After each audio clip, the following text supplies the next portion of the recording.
106 dia Tirta Smart and Energik. Assalamualaikum Smartizen. Yipi, sama Yusi lagi nih di siang hari Rabu ya kan, untuk 2 jam ke depan dari jam 10 sampai jam 12. So don't go anywhere because I will accompany all your activities to be more knowledgeable. Smartizen, you have to be smart and energy. Oke Smartizen, nah sudah pukul 10.25 nih sama Yusi di Dialog Siang tentunya. Kira-kira hari ini kita bahas apa ya yang membuat mungkin menambah wawasan kali ya, sebagai mahasiswa juga kayak gitu. Kayaknya kalau misalkan kemarin-kemarin kita sudah membahas tentang how to ya kan. Sekarang juga Yusi bakal membahas tentang ini nyerempet-nyerempet dikit ke research lah ya, penelitian kayak gitu, kayak skripsi-skripsi juga nih. Karena hari ini Yusi bakal menjelaskan tentang topik penelitiannya dan bagaimana sih sebenarnya untuk menemukan topik penelitian yang tepat kayak gitu. Kira-kira Smartizen semua tahu nggak sih bahwasannya sebagian mahasiswa itu dalam menyusun skripsi nih ya, terlebih dulu pasti memilih judul skripsi yang menurut mereka tuh baik kayak gitu. Kemudian juga melakukan yang namanya analisa atau observasi lapangan ya kan.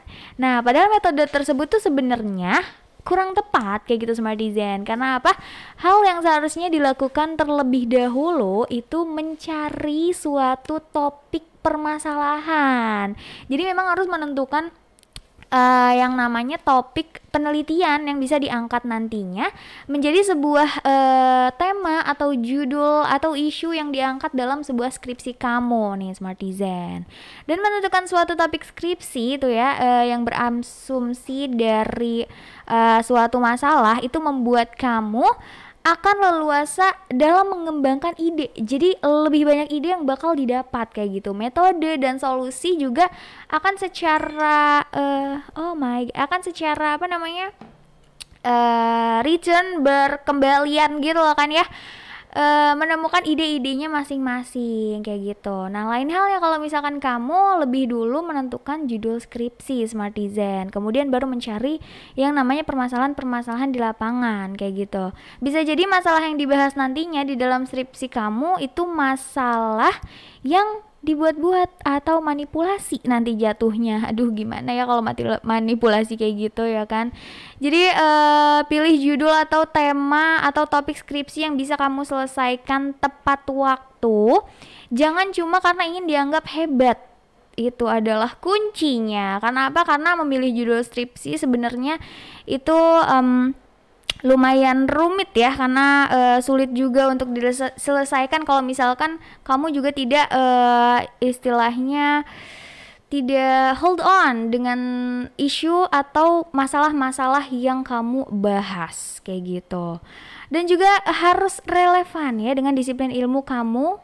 Karena apa? Karena ya biar memudahkan kamu untuk mengelaborasi semua pertimbangan-pertimbangan, penjelasan dan segala rupa yang menyangkut yang namanya penelitian kamu ya Smartizen. Karena itu nih untuk membicarakan skripsi gading penelitian lebih dalam, Yusi bakal bahas dengan salah satu sahabat diskusi Yusi hari ini tentunya ya, yang juga akan menjadi informan untuk bagaimana sih sebenarnya cara menemukan topik penelitian yang tepat kayak gitu. Untuk itu kamu harus tetap nemenin aku sampai pukul 12 siang ya Smartizen di 106 dia Tirta Smart Energy. Sesuai sama janji Yusi siang hari ini bahwa Yusi akan mendatangkan seorang sahabat diskusi ya untuk kita, karena membahas lebih dalam nih tentang si penelitian itu sendiri ya kan Smartizen. Nah untuk itu sebelum Yusi sebelum Yusi flip dulu kameranya, maksudnya Yusi bakal perkenalin siapakah sahabat diskusi yang akan menemani aku selama 2 jam ke depan. No, it's about an hour left lagi kali ya, 1 jam ke depan membahas topik-topik kita hari ini, tema kita hari ini ya Smartizen. Namanya adalah Bapak Husnan Nurjuman nih. Beliau adalah seorang peneliti juga juga dosen di metode riset penelitian. Jadi tepat banget bukan untuk dijadikan yang namanya sahabat diskusi. Apalagi topik kita hari ini adalah tentang bagaimana cara menemukan topik penelitian yang tepat. Untuk itu kita langsung aja flip kameranya dan mengucapkan selamat siang kali ya untuk beliau. Oke, kita flip kamera dan halo, assalamualaikum Pak Husnan, selamat siang. Selamat siang, waalaikumsalam. Aduh, ternyata Pak Husnan nih masih cerah berseri aja ya sampai saat ini ya. Dari 2 minggu yang lalu kayaknya ini ya. Dari 2 minggu yang lalu, betul banget. Terakhir di sini 2 minggu yang lalu ya di sesi ini. Betul. Ya, beliau juga pernah menjadi sahabat diskusi sering ya berarti sekarang ya saya sih ya. Oke Bapak, ini nggak tahu karena ring lightnya yang bagus atau memang sangat berseri sekali nih wajah Bapak, fresh banget hari ini, Masya Allah banget. Apa nih Pak tips skincare-nya? Skincare gak tuh? Skincare. Jangan bilang air wudhu Pak, jangan bilang air wudhu. Harus bilang begitu ya. Ya udahlah ya. Oke, kalau gitu kita tidak bisa bilang air wudhu karena belum ada risetnya juga. Kena lu kan, ya kan suara desain sesuai banget sama topik kita karena harus ada riset dulu nih. Apakah air wudhu tepat? Tepat jelas, membersihkan debu-debu yang menempel di wajahmu, dosa-dosa juga. Baik Pak, kita balik ke topik kita hari ini tentang menentukan riset, penelitian. Topik penelitian, kenapa Yuji jadi bingung ya Pak ya? Topik penelitian dalam sebuah riset tentunya ya. Tadi sih sudah sedikit menjelaskan nih bahwasannya memang yang namanya penelitian itu tidak mudah ya Pak ya, karena harus banyak banget persiapan yang dilakukan. Salah satunya adalah menemukan si topik penelitian yang akan kita teliti nantinya. Nah, kira-kira nih Pak, untuk menemukan yang itu yang itu gimana, pasti Bapak nanya gitu. Gimana sih Pak cara kita untuk bisa tepat istilahnya ya dalam menemukan si topik yang akan kita teliti nantinya? Baik ya, memang penelitian ini, riset ini menjadi suatu perbincangan yang tidak pernah berakhir ya, kalau terutama di lingkungan teman-teman yang sedang menempuh studi ya di perguruan tinggi, baik S1, S2 maupun S3. Tapi biasanya sih kalau sudah S2, S3 sudah pernah punya pengalaman di S1, jadinya lebih santai lah menghadapi penelitian karena dalam menentukan topik karena sudah punya pengalamannya. Tapi yang belum pernah punya pengalaman kan rata-rata di mahasiswa S1 yang bagaimana sih mencari riset ya, karena seringkali juga satu semester itu ya buat nyari judul doang. Nggak ketemu judulnya apa gitu. Kenapa kamu belum mulai skripsi? Kalau nanya ke mahasiswa bimbingan misalkan, karena bingung cari judul Pak, gitu kan. Cari judul ya kan. Ya, kadang-kadang kalaupun sudah ketemu judulnya tidak tepat juga masalahnya. Itu pasti kebimbangan mahasiswa kan Pak? Ada beberapa pertimbangan pastinya. Iya. Ya nggak sih? Kalau boleh tahu kira-kira pertimbangan apa sih yang harus dipilih? Iya. Sekiranya. Ya, pertimbangan itu kan ada 2 ya. Ada pertimbangan objektif, ada pertimbangan subjektif. Oke. Ya. Jadi dalam menentukan topik penelitian itu ada 2 pertimbangan. Ya. Pertimbangan yang memang dituntut secara ilmu, dan kedua pertimbangan ya terkait dengan apa yang bisa dikerjakan dan tidak bisa dikerjakan oleh si orang yang bersangkutan, si peneliti atau dalam hal ini mahasiswa. Misalkan. Pertama, pertimbangan objektif. Oke. Nah, pertama kalau kita menentukan topik penelitian, secara objektif kita mesti mencari sebuah topik atau masalah yang kira-kira kalau ini diteliti, ini akan bermanfaat bagi orang banyak. Oke. Nah, itu pertimbangannya itu yang pertama. Si objektif itu ya? Yang objektif ya, ini yang objektif dulu, nanti yang subjektif belakangan. Oke. Yang pertama yang objektif itu, kalau kita memilih topik riset, usahakan masalah ini kalau kita teliti, ada manfaatnya. Oke. Ya, jangan meneliti hal yang kira-kira ya tidak memberikan manfaat sehingga orang bertanya, terus kalau sudah kamu teliti, terus apa? Gitu kan? Iya. Sebutannya significance gak sih Pak? Iya. Kalau misalkan itu. Iya, signifikansi lah gitu ya. Signifikansi ada secara teori, ada secara sosial, ada secara praktis. Oke. Ya, kalau diteliti orang, oh ternyata misalkan kita neliti tentang bagaimana analisis tentang sikap masyarakat terhadap undang-undang tertentu misalkan, ya kan? Jadi setelah ini diteliti, pemerintah jadi tahu nih bagaimana persepsi masyarakat tentang undang-undang ini, misalkan gitu. Betul, ya, betul nggak sih ada permasalahan antara ada hubungannya antara COVID-19 dengan tingkat perceraian rumah tangga misalkan. Nah, kan? Kalau diteliti ada manfaat atau enggak ya? Oh, ternyata oh, ini bisa bermanfaat buat penyuluh-penyuluh keluarga ya, BKKBN misalkan, buat bermanfaat juga buat terkait ternyata faktor yang membuat keretakan rumah tangga itu adalah faktornya ekonomi. Gara-gara COVID berimbas ke ekonomi, akhirnya ke apa namanya kesejahteraan, akhirnya ke apa namanya keharmonisan keluarga, karena banyak perceraian karena masalah ekonomi kan begitu. Jadi ternyata itu kan, tapi kan butuh penelitian dulu soal itu. Nah, ini kalau diteliti berarti memberikan manfaat. Ya, tapi jangan neliti hal yang kira-kira tidak memberikan manfaat gitu ya. Ya, neliti hal yang kalau orang sudah tahu ya terus apa gitu kan, itu yang pertama, pertimbangan pertama, memberikan manfaat. Kedua ya, kalau bisa penelitian itu meneliti fenomena yang sedang terjadi, yang kontemporer. Lebih diperbarui maksudnya? Ya, aktual. Artinya yang memang menjadi keresahan, menjadi minat, menjadi perhatian orang. Ya kan, contohnya kayak COVID ini sebenarnya, dengan adanya COVID, ya di samping itu kita lihat sebagai musibah dan hal yang harus kita waspadai, ini juga merupakan dalam ilmu sosial terutama ya, ini merupakan sasaran atau objek kajian yang bisa dilihat dari berbagai aspeknya. Ya. Misalkan hubungan COVID dengan religiusitas masyarakat. Kan menarik itu kan gitu ya. Ada hubungan nggak sih antara COVID dengan religiusitas masyarakat? Nah, kan gitu kan. Antara COVID dengan disiplin misalkan. Antara hubungannya itu kayak gitu-gitu ya. Antara bagaimana hubungannya COVID dengan teknik pembelajaran, itu kan. Ya kan, itu kan penelitian yang memang sedang terjadi, happening, masalah yang sedang dihadapi masyarakat. Betul sekali. Masalah pilkada misalkan, pilkada misalkan kayak gitu kan. Bagaimana sih pertimbangan masyarakat dalam menentukan calon-calon kepala desa misalkan kayak gitu. Ini kan sedang terjadi sekarang. Banten kan lagi masa pilkada ya, pilkades di mana-mana saat ini kan ya, masa-masa pilkades sampai bulan Juli besok kan, masa kampanye dan sebagainya. Kampanye. Ngomongin psikologi misalkan, psikologi nomor urut kepala desa misalkan kan. Sebenarnya rata-rata kepala desa tuh pengennya nomor urut nomor berapa sih yang diharapkan ketika ada 5 calon kepala desa diundi. Ada riset seperti itu. Saya menemukan misalkan ketika calon kepala desa dapat nomor 1 urutnya, itu langsung dipeluk oleh para tim suksesnya, soalnya itu sudah pasti menang kalau nomor 1. Yang nomor 5 pada memele gitu kan, sebagai nomor 5. Emang harapannya seperti apa sih? Ternyata ada hubungan antara nomor urut dengan psikologi politik. Misalkan kayak gitu. Itu kan sedang terjadi. Ya, itu kan menarik buat menjadi penelitian. Jadi sebenarnya banyak sekali. Pertama, kita mengkaji kebermanfaatannya. Kedua, ini sedang terjadi. Agak kurang menarik kalau kita meneliti film, misalkan kajian filmnya dibuat tahun 70 misalkan.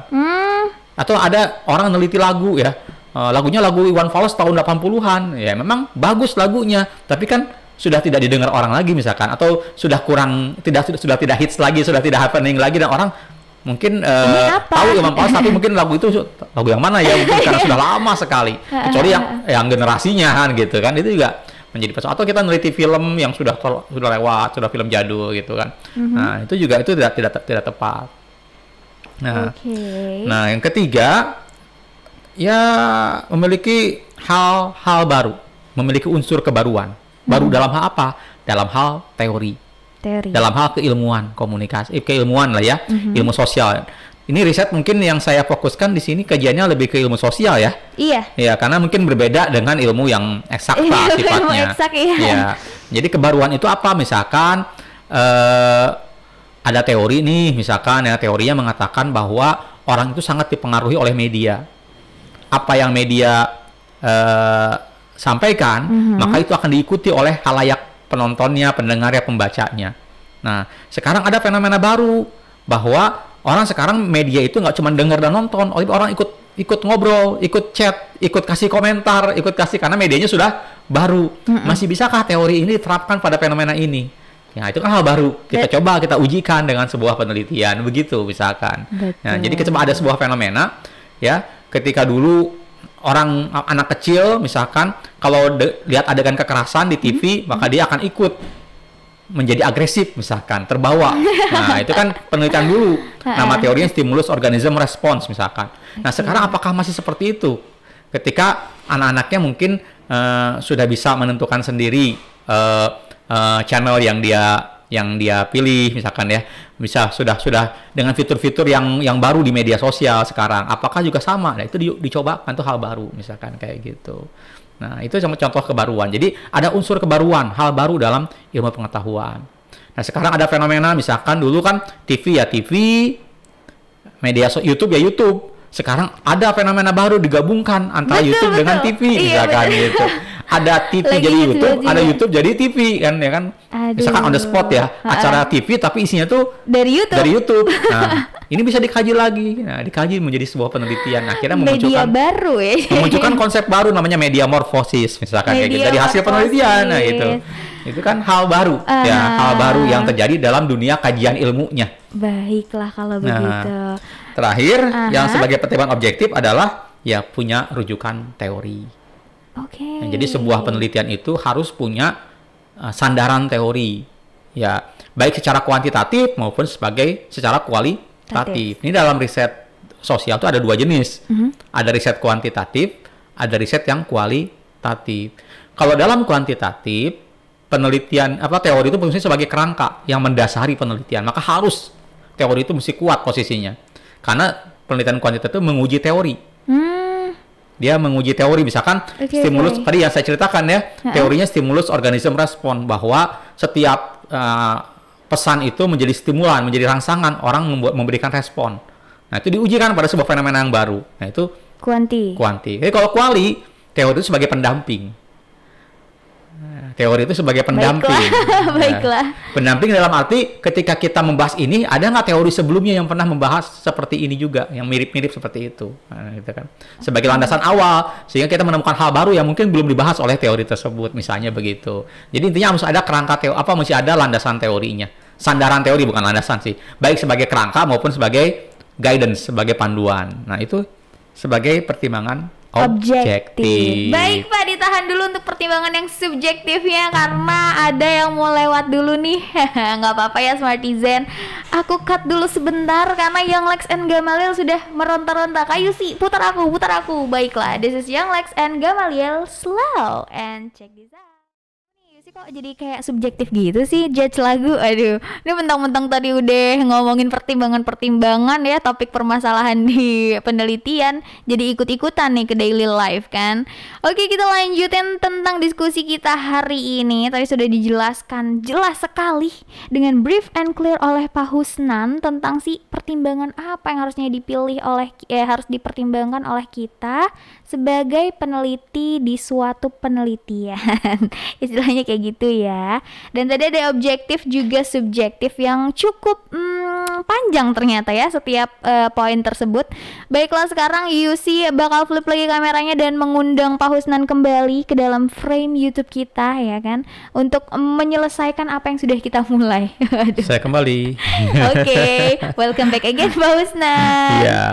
Kalau begitu nih Pak, pertanyaan di sisi selanjutnya ini mengenai topik sih sebetulnya, karena kan tadi udah pertimbangannya ya kan. Sekarang kira-kira kriteria topik seperti apa sih yang tepat untuk kita nih sebagai peneliti untuk memulai penelitian itu? Baik. Ya, topik yang memunculkan topik yang tepat itu tentu yang memiliki masalah penelitian yang kuat. Oke. Ya. Suatu hal yang sering dilupakan mahasiswa atau menjadi kesalahan dalam praktek penyusunan skripsi mahasiswa itu adalah mereka sibuk mencari judul. Padahal sebetulnya judul itu akan muncul kalau punya masalah yang kuat. Jadi masalah penelitiannya dulu, baru nanti ketemu judulnya. Jangan cari judulnya dulu, baru belum ada masalahnya, masalahnya nggak jelas, tapi pengen cari judul, harusnya masalahnya dulunya. Jadi penting tuh topik itu punya masalah yang kuat. Nah, bagaimana masalah penelitian yang baik itu? Nah, banyak pendekatannya. Di sini saya catat ada 4. Yang pertama, masalah itu harus memunculkan kesenjangan antara yang ideal dengan yang realita, yang real. Jadi masalah itu harus memperlihatkan kesenjangan antara realita dengan idealita. Maksudnya seperti apa itu? Ya, contohnya seharusnya orang baik-baik saja, kok ini nggak baik ya? Nah, gitu loh. Seharusnya, biasanya, umumnya pengajian itu di masjid. Ini kok pengajiannya di media online ya? Nah, ini kan menjadi menarik tuh. Umumnya orang pengajian di masjid. Ini pengajian kok di media online. Umumnya orang pengajian tuh di masjid. Ya kan, di komplek masing-masing, di kampung masing-masing. Terus kamu ketemu sebuah fenomena orang ngajinya di mall. di musola mall atau di majelis taklim mall rame-rame, di masjid mall. Ada sebuah masjid di lantai 7 sebuah mall di Jakarta. Pengajiannya sampai 6.000 orang satu minggu itu, satu kali pengajian dalam sebuah hari Sabtu sore. Dari mana orangnya? Dari mana-mana. Ini pengajian di Jakarta, yang datang dari Tangerang, dari Depok, dari Bekasi, datang ke Jakarta untuk pengajian. Loh, ini kok aneh ya? Kenapa bedanya ya? Apa ya? Iya, gitu kan biasanya ya? pengajian tuh di masjid, di lingkungan masing-masing. Nah, ini aneh nih. Ini menarik nih. Nah, gitu. Iya, ini menjadi contoh. Atau misalkan gini, biasanya ya kalau dia sekolah agama, ya mahasiswanya baik-baik. Ya, mahasiswanya baik-baik karena dapat pendidikan agama. Tapi ini ada kelompok sudah ikut pendidikan agama tapi kok terlibat narkoba ya. Nah, ini kan tidak seperti yang seharusnya. Seharusnya kalau dapat pendidikan agama dari daerah, atau misalkan gini, ada sebuah penelitian yang mengatakan, ada sebuah penelitian terdahulu yang mengatakan bahwa konten-konten pornografi itu justru banyak diunduh di daerah-daerah yang sebenarnya masuk kategori religius. Wow. Kenapa ya? Nah, ini ada penelitian sebelumnya. Ada penelitian bahwa di daerah-daerah yang paling banyak konten-konten pornografi di media itu, di media sosial, di media online ya, media internet itu paling banyak diunduh di daerah-daerah yang selama ini dianggap daerah yang religius. Kenapa ya? Ini kan aneh, seharusnya kalau dia religius nggak mau dong bongkar-bongkar konten porno. Ya ini kan terjadi. Betul. Berarti ini ada yang senjang antara yang seharusnya dan yang terjadi. Realitanya. Iya. Betul. Nah, itulah yang topik masalah penelitian yang pertama itu yang seperti itu. Oke, lalu yang kedua? Yang kedua, ya topik ini baru, belum pernah ada yang meneliti sebelumnya. Baiklah. Nah, semakin baru, semakin bagus. Oke. Nah, gitu maksudnya. Semakin tidak ada penelitian sebelumnya, maka ini semakin bagus. Contohnya tadi, majelis taklim di mall, belum ada penelitian soal majelis taklim di mall. Maka ini bagus nih. Kan gitu ya. Ya, meneliti bagaimana misalkan ada kelompok homoseksual. Nggak ada penelitiannya soal kelompok. Gini, yang menarik dulu ada penelitian mahasiswa Untirta tentang cosplay ya. Apa namanya? Nishikai. Apa namanya? Ada komunitas orang yang suka pakai baju-baju Jepang.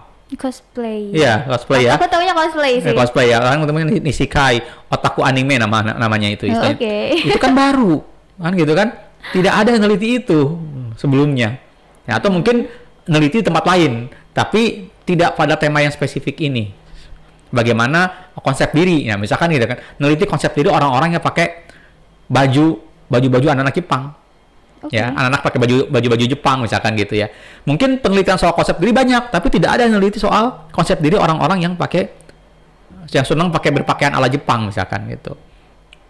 Atau penelitian tentang avatar.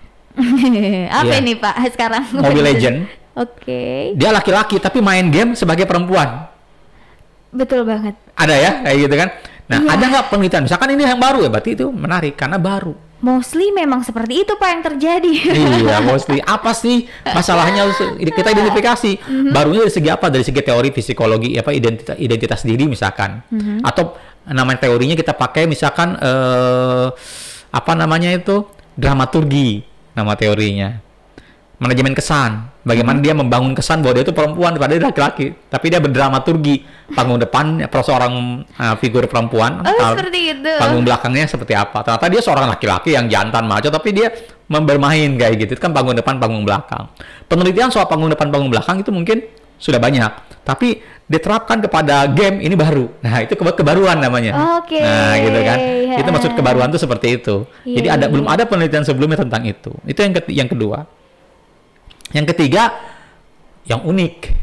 Yang unik. Unik. Oke, kenapa yang unik? Iya, artinya orang bisa belajar dari situ. Kalau ini diteliti, orang dapat manfaat dari keunikannya itu. Umumnya pesantren pakai nama-nama Arab. Darussalam, Darul Arkom, Darul Qolam, ya nama-nama pesantren ya.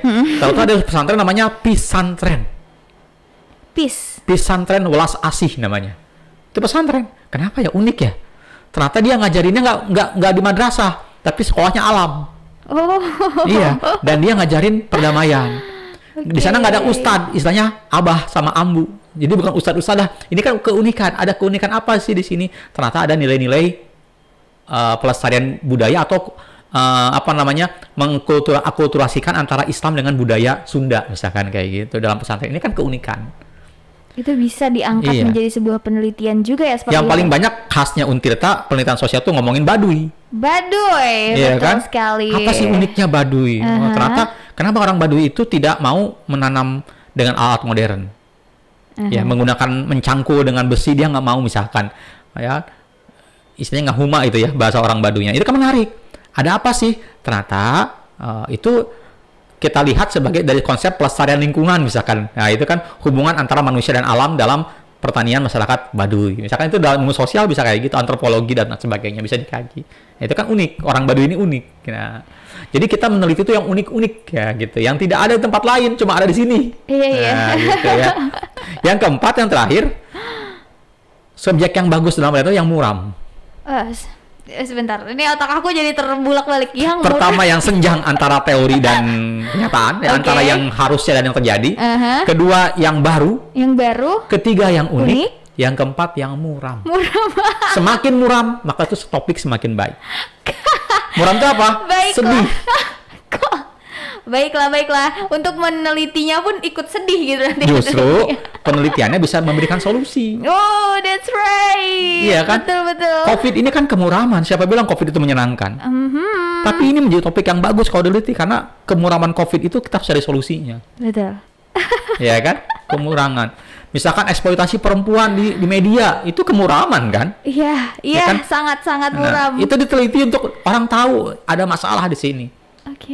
Kenapa sih acara olahraga malam-malam penyiarnya perempuan seksi? Bukan wartawan olahraga penyiarnya, tapi perempuan seksi.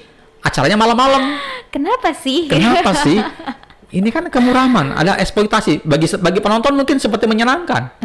Ya kan, cowok-cowok seneng dong lihat cewek seksi, rambutnya berwarna, terus pakai tank top gitu kan, kelihatan bagian lengannya, bahkan ya ketat bajunya membentuk. Tapi bagi orang peneliti tertentu ini menganggapnya sebagai kemuraman.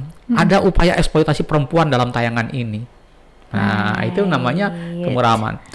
Ada para influencer yang menjadi papah muda atau mamah muda bawa anaknya di media. Mungkin sebenarnya lucu, tapi ada orang itu sebagai kemuraman. Bagaimana anak digunakan untuk terlibat dalam sebuah produksi konten yang itu mungkin mengganggu secara psikologi buat anak tersebut. Nah, itu kan menarik. Itu muram kan? Tapi itu menarik dalam ilmu sosial sebagai penelitian. Semakin muram, maka semakin penelitian semakin kuat. Waduh, memang ini ilmu sosial nih ya sangat menarik sekali ya, dari segala aspek kita bisa angkat ya. Betul. Waduh. Selama manusia itu masih bermasyarakat dan berinteraksi, maka ilmu sosial itu menjadi ilmu yang terus menarik. Wow, keren banget. Jadi tadi Yusi sudah mendapatkan 4 poin ya Smart Design. Ini yang terakhir agak bikin shock. Ternyata ketika dijelasin, ya betul juga sih ya. Muram itu suatu hal yang harus juga diangkat dalam sebuah topik penelitian. Baik Smart Design, karena sudah pukul 11.41. Aduh, ini kayaknya sehabis ini kita bakal masuk ke segmen terakhir last talk kita. Tapi nggak apa-apa, jangan kemana-mana. Yusi bakal puterin lagi lagu dari DJ Snake, Let Me Love You. Oke, langsung saja ini bersama DJ Snake ya, Smart Design yang Let Me Love You. Ini juga salah satu lagu yang Yusi suka tentunya ya, dan masuk juga ke music list waktu zaman limiting dulu. Kayaknya awal-awal masuk maba kali ya. Oke, karena sekarang sudah pukul 11.45. Ini what I mentioned before, kayaknya ini probably gonna be our last talk juga dengan Pak Husnan ya, selaku sahabat diskusi Yusi, yang juga menjelaskan tentang gimana sih cara menemukan topik penelitian yang tepat kayak gitu. Langsung aja Pak, ini ya, Bapak sudah masuk frame kita kok sebenarnya. Jadi sudah terflip ternyata kameranya ya Smart Design. Nggak apa-apa, namanya juga last talk. Nah, kira-kira di last talk ini mungkin Yusi cuma punya satu pertanyaan sih Pak, dan juga bisa menjadi closing statement Bapak if you want to talk to. Seperti itu. Ini lebih ke gimana sih cara kita mencari si kriteria topik yang tepat kayak gitu dalam memilih topik yang akan kita teliti. Oke. Jadi Mbak Yusi dan Netizen. Setelah kita mempertimbangkan baik secara objektif atau subjektif tema yang tepat, terus juga kita sudah bicara soal bagaimana menentukan kriteria topik yang bagus ya, tadi kan yang senjang antara kenyataan dan keadaan, dan seterusnya. Nah, tapi bagaimana cara memunculkan ketiga hal itu, gitu kan? Cara membangun pertimbangan itu gimana caranya? Pertimbangan-pertimbangan tersebut lewat apa dilakukannya? Nah, di sini saya catat ada empat hal yang bisa dilakukan mahasiswa untuk menemukan topik yang tepat. Mempertimbangkan secara objektif subjektif sesuai dengan kriteria topik yang baik. Pertama, ya sering-seringlah kajian teori. Sering-sering ya? Sering-sering. Ini masalahnya mahasiswa itu adalah pengen cepat selesai skripsi tapi malas baca teori-teori. Tersindir. Dianggapnya tidak penting teori ya gitu kan. Dianggapnya tidak penting, tapi sebuah riset tidak akan muncul menjadi topik yang baik, terutama level riset yang ilmiah yang kampus ya, kalau nggak mengkaji teori. Ya. Kedua, sering-sering baca riset terdahulu. Sering-sering baca riset terdahulu. Ya, skripsi terdahulu. Baik. Nah, tapi kalau sekarang sih jangan lagi hanya skripsi, tapi yang sudah publish di jurnal-jurnal. Riset-riset terdahulu yang publish di jurnal. Karena kalau di skripsi itu ada yang nilainya A, nilainya B, ada yang C. Tapi kalau di jurnal itu kan sudah proses seleksi, proses review dari para reviewer jurnal, dan yang hanya baik yang ditampilkan. Makanya bagusnya itu di jurnal-jurnal. Bahkan kalau bisa, kalau kampus kita grade-nya B misalkan, kita cari sumber dari yang grade-nya A gitu loh. Jangan cari sumber-sumber skripsi lain yang dari kampus yang mungkin posisinya lebih di bawah, kualitas kampusnya di bawah kita gitu loh. Itu harusnya jangan begitu. Bahkan kalau menurut saya yang setara kita pun tidak, harus cari yang lebih baik supaya kualitas kajian terdahulunya juga baik. Nah, kalau kita sudah mengkaji teori, mengkaji riset terdahulu, kita akan lihat. Kalau dalam kajian teori, kita akan menilainya apa hal yang belum dibahas dalam teori tersebut yang terjadi di masa sekarang. Maka itu jadi topik. Yang pembaharuan tadi. Kalau dari riset terdahulu, sama. Riset itu membahas apa dan apa yang belum dibahas. Biasanya ada di bagian saran.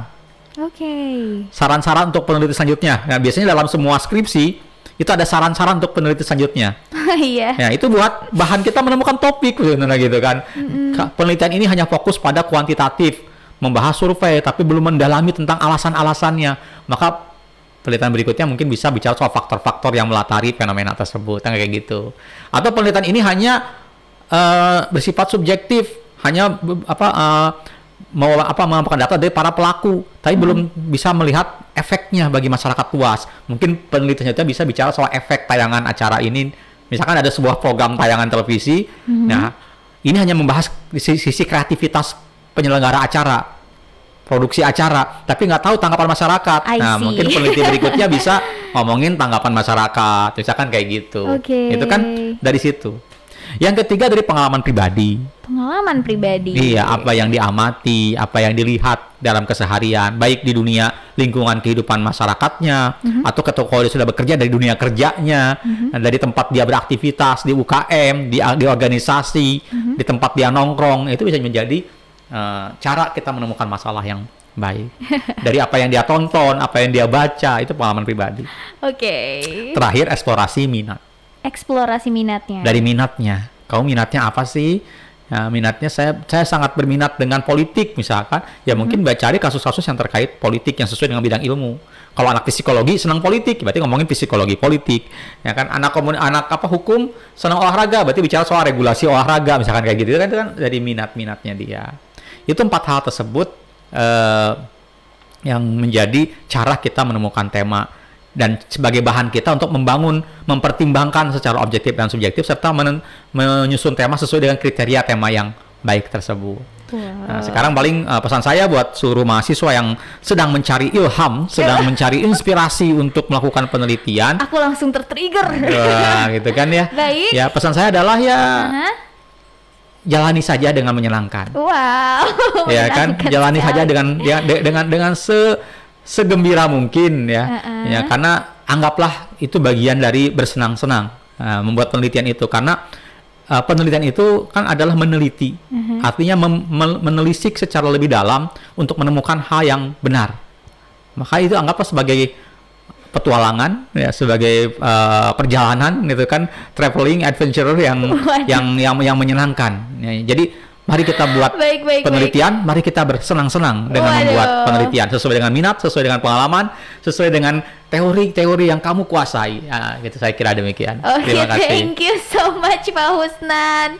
Pak Husnan Nurjuman ya. Betul. Oke, Pak Husnan, aku mau bilang Nurjaman lagi aja. Itu nama wali kota Serang. Aduh, thank you so much Bapak, by the way udah menjelaskan juga men-trigger mahasiswa-mahasiswa ya, terutama di mahasiswa semester akhir nih Pak, yang memang akhirnya semester berapa? Jangan disebutin lah ya, itu lebih trigger lagi. Yang sedang mungkin mencari masalah penelitiannya. Semoga ilmu-ilmu yang Bapak sampaikan bisa juga diserap baik ya oleh masyarakat, terkhusus Smartizen yang juga sekarang sedang mendengarkan di 106 nih Pak. Baik, mungkin segitu aja dari Yusi Pak. Makasih sama-sama banyak dari saya. Udah hadir di sini juga. Alhamdulillah. Berdiskusi bersama ya Pak ya. Mungkin di lain waktu kita bisa diskusi lagi. Amin. Dengan topik yang lebih baru lagi nanti, seperti itu. Thank you so much, dan sorry kalau misalkan Yusi ada salah kata buat Pak Husnan. Sama-sama Yusi. Sekian dan wassalamualaikum warahmatullahi wabarakatuh Pak Husnan. Waalaikumsalam warahmatullahi wabarakatuh. Gitu ya Smartizen, percakapanku dan juga Pak Husnan nih selaku sahabat diskusi Yusi di hari ini, di hari Rabu siang terkhusus ya. Dan masih ada sekitar, oh my god, ini benar-benar tidak terasa sekali waktu, sekitar 8 menit terakhir sama Yusi sampai di penutup nanti. Tapi sebelum Yusi menutup acara ini, mungkin kita denger dulu kali ya lagu dari Three Composers yang Bangun Cinta.